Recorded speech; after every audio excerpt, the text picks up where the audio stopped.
ଆତ୍ମହତ୍ୟା ହେଉଛି ଏକ ସମ୍ବେଦନଶୀଳ ଶବ୍ଦ। ନିଜର ହେଉ ବା ଆଉ କାହାରି ହେଉ, ଜୀବନରୁ ମାରିଦେବା ହେଉଛି ଏକ ଦୁର୍ବଳ ମାନସିକତାର ଚିତ୍ରଣ। ମଣିଷର ଜୀବନ ହେଉଛି ବହୁମୂଲ୍ୟ, ଯାହା ଥରେ ଚାଲିଗଲେ ଆଉ ଫେରେ ନାହିଁ। ହେଲେ ହତ୍ୟା ଓ ଆତ୍ମହତ୍ୟା ଭିତରେ ପାର୍ଥକ୍ୟ କ'ଣ? ଅନ୍ୟ କାହାରିକୁ ମାରିଦେବା ହେଉଛି ହତ୍ୟା ଓ ନିଜେ ନିଜ ଇଚ୍ଛାରେ ମରିବା ହେଉଛି ଆତ୍ମହତ୍ୟା। ଏହା ହିଁ ଏକମାତ୍ର ସଂଜ୍ଞା ଯାହା ହତ୍ୟା ଓ ଆତ୍ମହତ୍ୟା ଭିତରେ ଥିବା ପାର୍ଥକ୍ୟକୁ ବୁଝାଇଥାଏ। କିନ୍ତୁ ମୁଁ ଯେତେ ଦୂର ବୁଝିଛି ବା ବୁଝିପାରୁଛି, ଆତ୍ମହତ୍ୟା ହେଉଛି ଏକ ଉନ୍ନତ ଧରଣର ହତ୍ୟା, ଏକ ଏମିତି ପ୍ରକାରର ହତ୍ୟା ଯାହା କରେ କେହି ଓ କରାଏ କେହି। ପ୍ରତ୍ୟେକ ଦିନ ଆମେ ବହୁତ କିଛି କାର୍ଯ୍ୟ ଇଚ୍ଛା ଅନୁସାରେ କରିଥାଉ ଓ ବେଳେବେଳେ କିଛିଟା କାମ ଆମେ ଇଚ୍ଛା ବିରୁଦ୍ଧରେ ମଧ୍ୟ କରିଥାଉ। ହେଲେ ଇଚ୍ଛାରେ କାହାର ଜୀବନ ନେବା ବା ନିଜ ଜୀବନ ଇଚ୍ଛାରେ ଦେବା ହେଉଛି ଅସାଧାରଣ। ଦୈନନ୍ଦିନ କାମ କରୁଥିଲା ବେଳେ ହାତ ଗୋଡ଼ ଯଦି କେଉଁଠି ବାଜିଯାଏ, ତେବେ କେତେ କଷ୍ଟ ହୁଏ। ଆଖିରୁ ପାଣି ଆପଣା ଛାଏଁ ବାହାରି ଆସେ। କାହାରି ଜୀବନ ନେବା ବା ନିଜ ଜୀବନ ନେଲା ବେଳକୁ, ଦେହରୁ ଜୀବନ ଛାଡ଼ିଲା ବେଳକୁ କେତେ ଯେ କଷ୍ଟ ହେଉଥିବ, ତାହା ବର୍ଣ୍ଣନା ସୀମା ବାହାରେ। ଯଦି ଏତେ କଷ୍ଟ ଜୀବନ ନେବା, ତେବେ ଆତ୍ମହତ୍ୟା ଭଳି ଅଦ୍ଭୁତ ଇଚ୍ଛା କେତେକ ଲୋକ କାହିଁକି କରିଥାନ୍ତି? କାରଣ ଆତ୍ମହତ୍ୟା କୌଣସି ଲୋକ ନିଜ ଇଚ୍ଛାରେ କରିନଥାଏ। ଏହା ହେଉଛି ଏକ ହତ୍ୟା। ଏହି ହତ୍ୟାର ଜାଲରୁ ଯିଏ ବର୍ତ୍ତିଗଲା ସିଏ ବଞ୍ଚିଗଲା ଓ ଯିଏ ଫସିଗଲା ସିଏ ମରିଗଲା। ଚାଷୀ ସହିତ ଆତ୍ମହତ୍ୟା ଶବ୍ଦଟି ସବୁବେଳେ ଖୁବ୍ ଚର୍ଚ୍ଚାରେ। ଚାଷୀର ତ କାମ ଚାଷ କରିବା, କିନ୍ତୁ ସଦାବେଳେ ଚାଷୀ ଆତ୍ମହତ୍ୟା କାହିଁକି କରୁଛି? ଚାଷୀ ଆତ୍ମହତ୍ୟା ବିଷୟରେ ଶୁଣି ଶୁଣି, ପଢ଼ି ପଢ଼ି, ଦେଖି ଦେଖି ଏବେ ଏମିତି ଲାଗିଲାଣି ଚାଷୀର କାମ ହେଲା ଆତ୍ମହତ୍ୟା କରିବା। କ'ଣ ଚାଷୀକୁ ମରିବାକୁ ଏତେ ଭଲ ଲାଗୁଛି? କ'ଣ ସିଏ ନିଜ ଇଚ୍ଛାରେ ମରୁଛି? ଏହି ବାବଦରେ କ'ଣ କହିବେ ଆପଣମାନେ? ଚାଷୀ ମରୁଛି କାହିଁକି? କାରଣ ଚାଷୀକୁ ମାରିଦିଆ ହେଉଛି। ଋଣ ପଇଠ ନ କରିପାରିବାରୁ ହେଉ ବା ବର୍ଷା ନ ହେବାରୁ ହେଉ ବା ବନ୍ୟା ହେବାରୁ ହେଉ, ଏଇମାନେ ଚାଷୀକୁ ମାରୁଛନ୍ତି। କ'ଣ ଏଇମାନଙ୍କ ପ୍ରକୋପରୁ ଚାଷୀକୁ ବଞ୍ଚାଇ ହୋଇପାରିବ ନାହିଁ? ଯିଏ ଖରା, ବର୍ଷା, ଶୀତ, କାକରକୁ ଖାତିରି ନକରି ଆମକୁ ଅନ୍ନ ଯୋଗାଉଛି, ସିଏ କ'ଣ ଏତେ ଦୁର୍ବଳ ହୋଇଯାଉଛି ଯେ ନିଜ ପ୍ରାଣ ନିଜ ହାତରେ ନେଇ ନେଉଛି? ଚାଷୀ ମରୁନାହିଁ, ଆମେ ଚାଷୀକୁ ମରିବାକୁ ବାଧ୍ୟ କରିଦେଉଛୁ। ଚାଷୀ କ'ଣ ଖୁସିରେ ଆତ୍ମହତ୍ୟା କରୁଛି? ଚାଷୀର ହତ୍ୟା କରାହେଉଛି। ଏଭଳି ଏକ ପରିସ୍ଥିତି ସୃଷ୍ଟି କରିଦିଆ ହେଉଛି ଯେ ବିତୃଷ୍ଣା ଆସିଯାଉଛି ମାନବ ଓ ମାନବ ସମାଜ ପ୍ରତି। ହତାଶ, ନିରାଶ ଓ ଅସହାୟ ନେଉଛନ୍ତି ନିରୀହ ଚାଷୀର ଜୀବନ। ଏଥିରେ କ'ଣ ନା ଚାଷୀ ଆତ୍ମହତ୍ୟା କରୁଛନ୍ତି। ଆତ୍ମହତ୍ୟା ଏକ ହତ୍ୟା, ଯାହା ପରୋକ୍ଷରେ ହେଉ ବା ପ୍ରତ୍ୟକ୍ଷରେ ହେଉ କରୁଛନ୍ତି ଆମେ। ଛୋଟ ଛୁଆଟେ ଯେତେବେଳେ ଜନ୍ମ ହୁଏ, ତା ହାତ ଧରି ଆମେ ଚାଲିବା ଶିଖାଉ।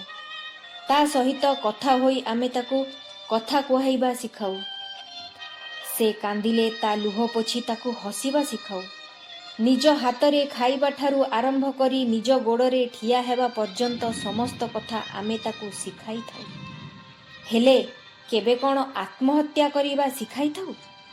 ଆଜ୍ଞା, ଯଦି ନା, ତେବେ ପିଲାଟି ଆତ୍ମହତ୍ୟା କରିବା ଶିଖେ କେଉଁଠୁ ଓ କରେ କେମିତି? ଭଲ ପାଠ ପଢ଼ିବାକୁ ହେବ, ଇଞ୍ଜିନିୟର କି ଡାକ୍ତରଟେ ହେବାକୁ ହେବ, ସଫଳତାର ଦୌଡ଼ରେ ସବୁବେଳେ ଆଗରେ ରହିବାକୁ ହେବ। ପରାଜୟର ଛିଟିକା ବାଜିଗଲେ ସମ୍ମାନରେ ହାନି ବୋଲି କାନେ କାନେ କୁହାଯିବ। ପିଲାଟିର ଇଚ୍ଛାକୁ ସମାଜର ଚାପରେ ଚାପି ମାରିଦିଆ ହେବ। ପରୀକ୍ଷାରେ ଭଲ ଅଙ୍କ ଓ ଚାକିରିରେ ଭଲ ଦରମା ନ ପାଇଲେ ମଣିଷ ଜନ୍ମ ଧିକ୍ ବୋଲି କୁହାହେବ। ଆଉ ଏଇସବୁ କଥା ନ ମାନିପାରି ଯଦି କେଉଁ ପିଲା ହଷ୍ଟେଲରୁ ଡେଇଁ ବା ପଙ୍ଖାରୁ ଝୁଲି ମରେ, ତେବେ ଆମେ ତାକୁ ଆତ୍ମହତ୍ୟା କରିଛି ବୋଲି କହିବା। ଏହା କ'ଣ ଆତ୍ମହତ୍ୟା? ଏହା ହତ୍ୟା। ଏମିତି କେଉଁ ଛୁଆ ଥିବ ଯାହାକୁ ନିଜର ବାପା ମା ଭାଇ ଭଉଣୀ ବନ୍ଧୁ ପରିଜନ ମାନଙ୍କୁ ଛାଡ଼ି ନିଜ ଜୀବନକୁ ନିଜ ହାତରେ ଶେଷ କରି ଦୁନିଆ ଛାଡ଼ି ଚାଲିଯିବାକୁ ଇଚ୍ଛା ହେଉଥିବ? ଆତ୍ମହତ୍ୟା ଯଦି କେହି କେବେ କରେ ତେବେ ନିଜ ଇଚ୍ଛାରେ ଅନିଚ୍ଛାର ସହ କରିଥାଏ। ଏବେ କୁହନ୍ତୁ, ଏହି ଆତ୍ମହତ୍ୟା ପଛରେ ହତ୍ୟାର କିଏ? ଆମେ ଓ ଏ ସାରା ସମାଜ ହେଉଛି ଖୁନି, ଯାହା ଆତ୍ମହତ୍ୟାର ନାମ ଦେଇ ହତ୍ୟା ପରେ ହତ୍ୟା କରିଚାଲିଛି। ସକାଳୁ ସକାଳୁ ଝରକା ଖୋଲୁ ଖୋଲୁ ଯଦି ସାମ୍ନା ଘରେ ରହୁଥିବା ସ୍ତ୍ରୀ ଲୋକର ମୁହଁ ଦିଶିଗଲା ତେବେ ଧଡ଼ଧାଡ଼ କରି ଝରକା ଫେର ବନ୍ଦ କରିଦେବା। ନା କ'ଣ? ବିବାହ ଘରର ବହୁଦିନ ପରେ ମଧ୍ୟ ତାଙ୍କୁ ସନ୍ତାନ ନାହାନ୍ତି।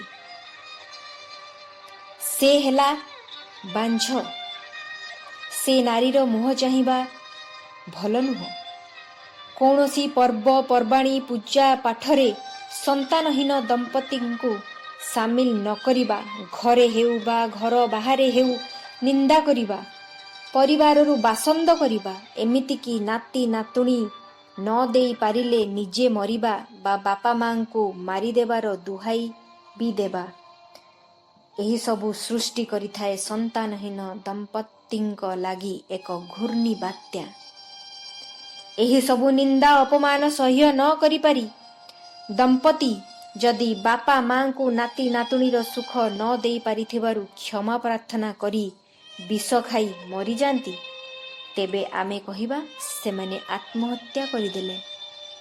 ଏହା ଆଜ୍ଞା ଆତ୍ମହତ୍ୟା ନୁହଁ, ଏହା ହେଉଛି ହତ୍ୟା।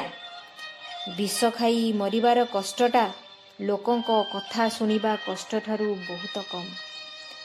ବିବାହ ଭଳି ଏକ ସୁନ୍ଦର ଓ ପବିତ୍ର ବନ୍ଧନରେ ବାନ୍ଧି ହୋଇ ଜୀବନକୁ ଏକ ସୁନ୍ଦର ଓ ରଙ୍ଗୀନ କରି ଗଢ଼ିବା, ସ୍ନେହ ଆଦର ହସ ଖୁସିରେ ସମ୍ପର୍କକୁ ଗୁନ୍ଥି ରଖିବା, ସୁଖ ଦୁଃଖରେ ପରସ୍ପରର ହାତ ଧରି ପରସ୍ପର ଲାଗି ବଞ୍ଚିବା, ଆଜ୍ଞା କେଉଁ ସ୍ୱାମୀ ସ୍ତ୍ରୀକୁ ଭଲ ନ ଲାଗୁଥିବ?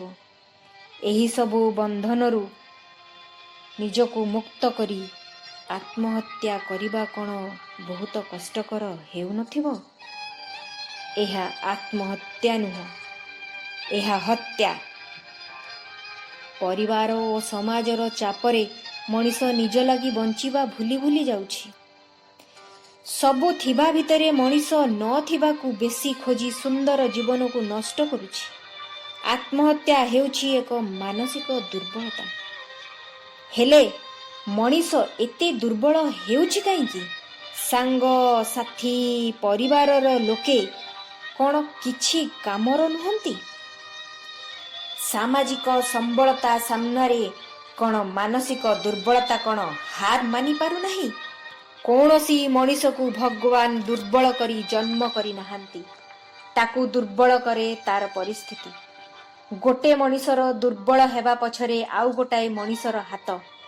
କିଛି କ୍ଷଣ ଲାଗି ନିଜ ନିଶ୍ୱାସକୁ ଟିକିଏ ଅଟକାଇ ତାର କଷ୍ଟକୁ ଟିକିଏ ଅନୁଭବ କରିବାକୁ ଚେଷ୍ଟା କରନ୍ତୁ ତ।